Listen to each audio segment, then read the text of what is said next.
ladies and gentlemen, many of you might remember Trump is suing Omarosa. Well, there's a little problem here. The problem is Trump ain't paid his legal bill. Mm-mm-mm. Trump, that's ghetto. You gonna sue somebody and then not pay your lawyers. Mm-mm-mm. Well, this came out on Political, ladies and gentlemen, and this is October 20th, 2020. You know, Omarosa may not be getting sued after all. Trump's case against Omarosa exposes another problem: unpaid legal bills. So this came out on Political, y'all. Donald Trump's campaign wants Omarosa Manigault Newman to pay up for penning an incriminating tell-all book about the president in 2018. But the Trump campaign that hasn't paid its bill, so it's delinquent $52,000 in payments, revealed in a previous unreported letter dated October 14th and obtained by Politico, is one example of how the Trump campaign is handling a flurry of legal actions it has taken to both protect the president and attack his enemies in the final weeks of the campaign. In some instances, the campaign is pressing ahead. In others, it has let the cases go dormant. So they're saying that there's a lot of fights in the courts going on pertaining to Trump, and yet it's not close to resolving them with just 2 weeks left to the election day. In the action against Manigault Newman, the campaign may simply let the case dissolve.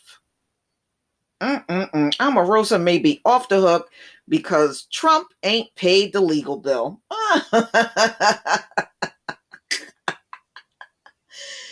In 2018, the Trump campaign filed an arbitration against the former West Wing aide over her book, which rocked the White House with stories of Trump using lewd, sexist, and racist language. At one point, Trump's attorney suggested Newman paid for a nearly $1 million ad campaign to counteract the long-term adverse effects of her remarks. Yet the campaign has thus far stiffed the arbitrator assigned to mediate the case, according to a letter sent to the parties in this case. If Trump's attorneys don't pay the outstanding bill by next week, the case could be tossed out. Case may be over, y'all, because Trump failed to pay his legal bills. Man, that was easy for Omarosa to get out of. All she had to do was wait for him not to pay. The dispute over Manigault Newman's book is far from the only legal thread left dangling for the Trump campaign. The campaign is helping fight accusations Trump harassed and sexually assault women. Yeah, 19 women, y'all. 19 women. Now, you know damn well if that was somebody like Obama that had 19 women complaining of sexual assault, they would have ran him out of town. They would have demanded that he resign as president. But this dude, it's all good. It's helping keep documents about his business details hidden. Other cases are proactive, such as attempts to enforce non-disclosure agreements and to punish media companies the campaign accuses of defamation. And it's responding to lawsuits from people who say they were assaulted at Trump events, including one from a Missouri man who claimed he was arrested after laughing at a MAGA rally. Well, that's easy to do, though. Anybody can laugh at a MAGA rally. I've laughed at a few of them, but nobody should be arrested over that. Taken together, the cases reflect the legal, the Trump campaign will face, win or lose November 3rd. So even if he loses the election, very little actually ends once Trump leaves the White House in January 2021, said Bradley Moss, a Washington lawyer whose firm represents former White House aide Cliff Sims, who was the target of a Trump campaign suit for violating a non disclosure agreement when he published his own White House memoir. Oh, when Trump leaves, the books are going to be rampant coming out of the White House. You can best believe it will. Litigation Trump has personally brought under his own name or through the campaign, whether it's to be protecting his tax returns or suing Omarosa, will continue however long there is money to pay the lawyers, Moss added. The Trump campaign and its attorney, Charles Harder, known for representing wrestler Hulk Hogan in his sex tape lawsuit, okay, did not respond to questions about Manigault Newman case and the unpaid bills. Mm-mm-mm. Wow. So Trump has a reputation already for not paying bills. It's not the first time Trump, a businessman with a global real estate footprint, and his campaign has faced accusations that they don't pay the bills. Mm-mm-mm.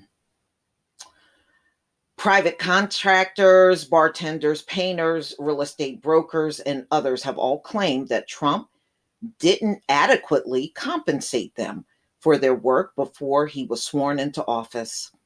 Yes, I actually heard about Trump being that way as far back as the 90s. I heard Trump, you do work for him, he tries not to pay you. He think because he's Donald Trump that you should be honored to be in his presence. I wouldn't be honored over that shit. Pay me my money. Okay. All right.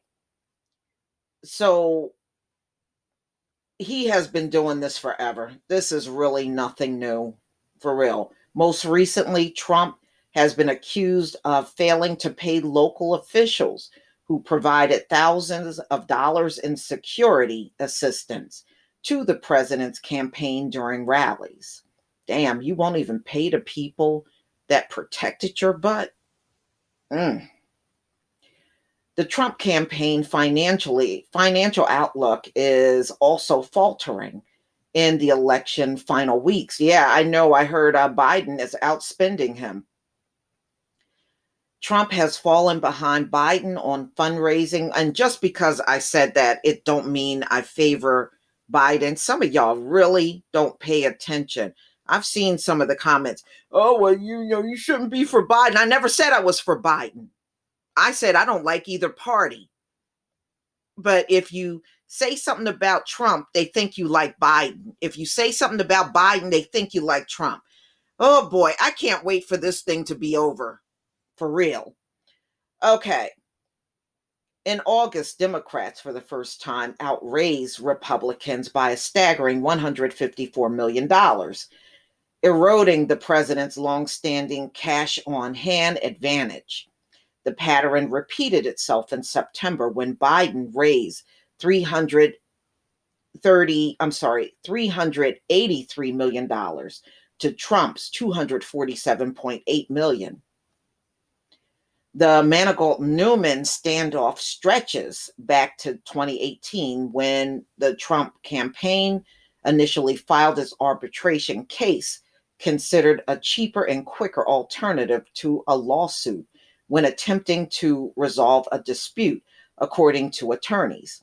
But in October 14th, a letter, the American Arbitration Association said the campaign has yet to pay $51,940 deposit, a requirement upfront payment to cover the arbitrator costs.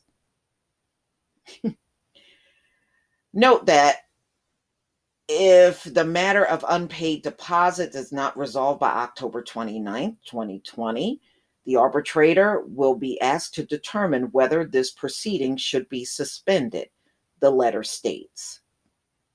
John Phillips, a lawyer who represents Manigault Newman, confirmed Monday that he received a copy of the letter, which suggests Manigault Newman could pay the costs to the association if she wanted to keep the case active. Why would she do that? If Trump didn't pay on his side, I would just wait until the arbitrator closes out the case. Once they do that, she's not being sued anymore. Why would she keep the case alive?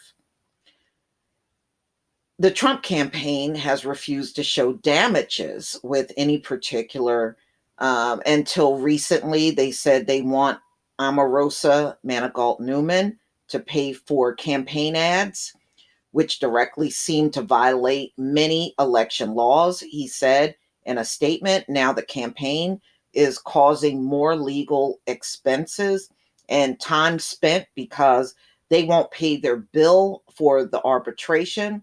We privately and publicly ask they dismiss the frivolous claims and pay our clients legal fees.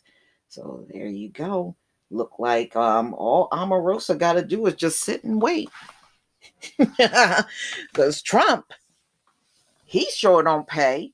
But, like I said, I've been heard this about Trump. Do you know even the contractors that built Trump Tower, he tried to bilk them out of money. They had to take him to court to get paid. He wanted them to pay that big ass building. I mean, build it and not give them nothing. Well, y'all, please tell me what you think. It's not that I like Omarosa, but I sure think this is a funny ass story. I do. But y'all, please leave your comment and subscribe. Don't forget to hit on the notification bell, and I'll see you on the next video. Peace, family.